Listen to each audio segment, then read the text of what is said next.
Hey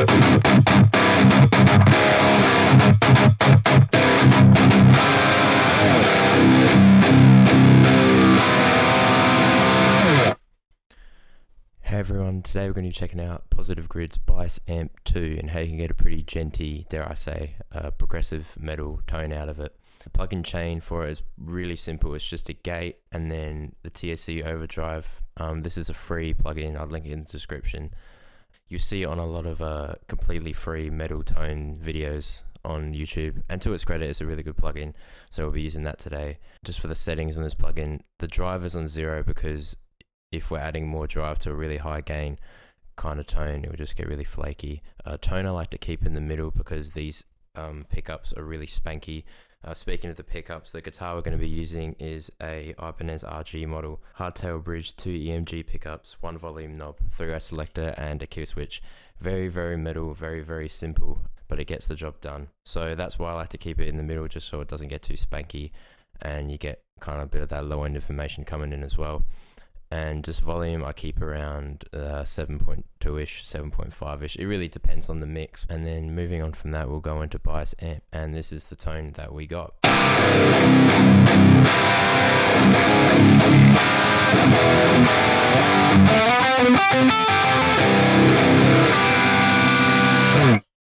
know some of you might be surprised that we're using a Marshall model to do this tone.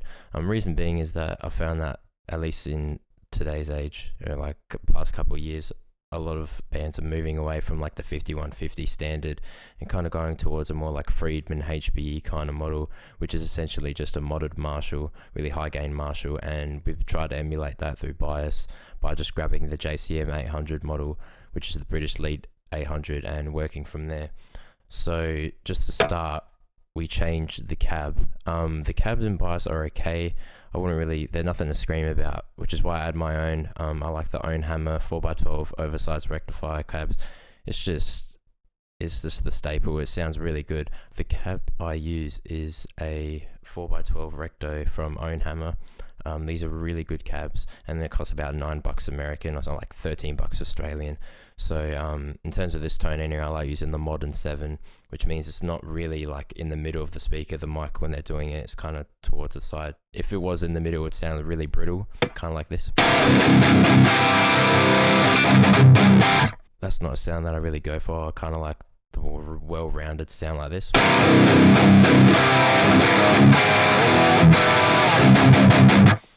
Yeah, so moving on from there, we'll go to the preamp. Usually when I'm dialing in a tone in Bias, I just pick a preset and then just move off it. So I just picked top boost for this one. Didn't really move too much. The only things I would have moved were switching the bright switch on, unbypassing the high preamp, and then kind of pushing it up a bit so you kind of get that stringiness when you strum. And obviously putting the tube stages up with the gain knob, because we're trying to make a really high gain tone. You kind of need to push the tube stages all the way and then not go too crazy on the gain. I might even dial it back a little bit just for clarity's sake, but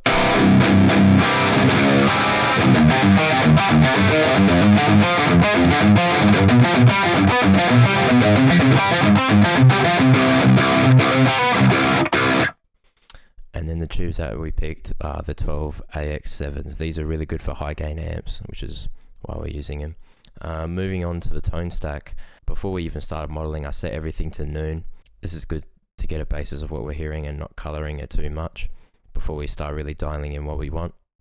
And we'll pick the British Crunch tone stack topology since we picked the JCM model. The power amp, just to kind of get that like modeled Axe-Effectsy kind of tone, I picked solid state power because it really gives it that push. And the tubes are EL34s.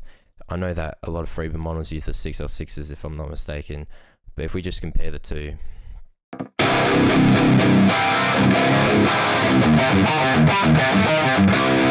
and then back to EL34s,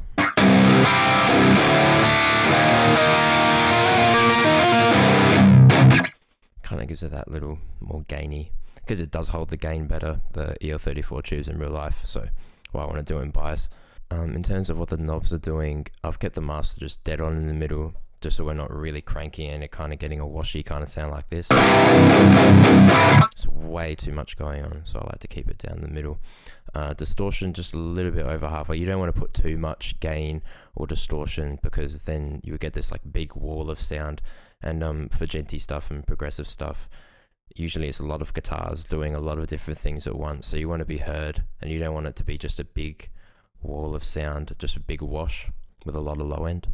And in saying that, that's why I picked the modern type of presence and put it up quite considerably, some might think, but in bias anyway, I like to crank it because I feel like it gives it that little push. Again, it's all about getting that push. So, and as we slowly turn it up, just gives it that little bit of something. Moving on to the transformer, I picked the British style just to keep true with the JCM model or Friedman model that we're going for. The tube that I picked was the GZ34, which is because it's good at not getting sag. If you were to pick this one, like I said before, because we're going for such a tight tone, tight genre, you don't really want to get too much sag in.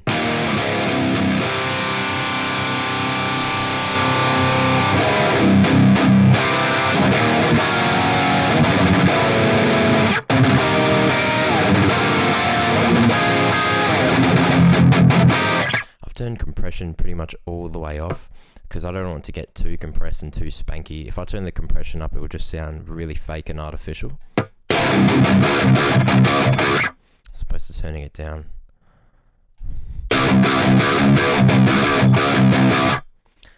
Same with dynamic tone. If I put it all the way it was set before, like all the way low,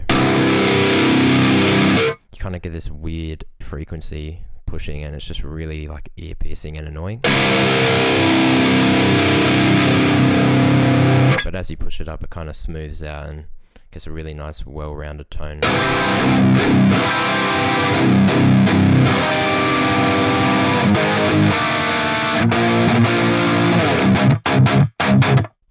Same thing with attack and release. Don't want to go too crazy on the attack and the release. If we push the release really fast, it will just get really spanky and really artificial.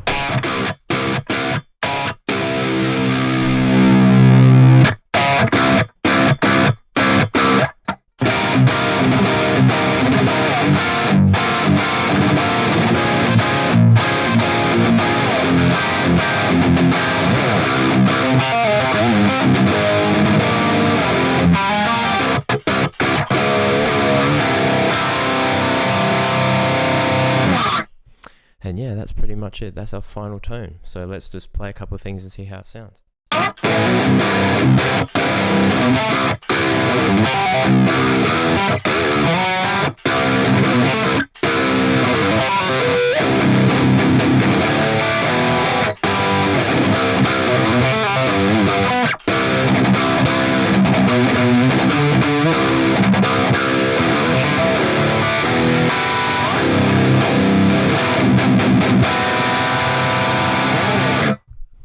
Thanks for watching, guys. If you liked what you saw, hit that like button, and if you want to see more content like this, you know what to do, hit that subscribe button.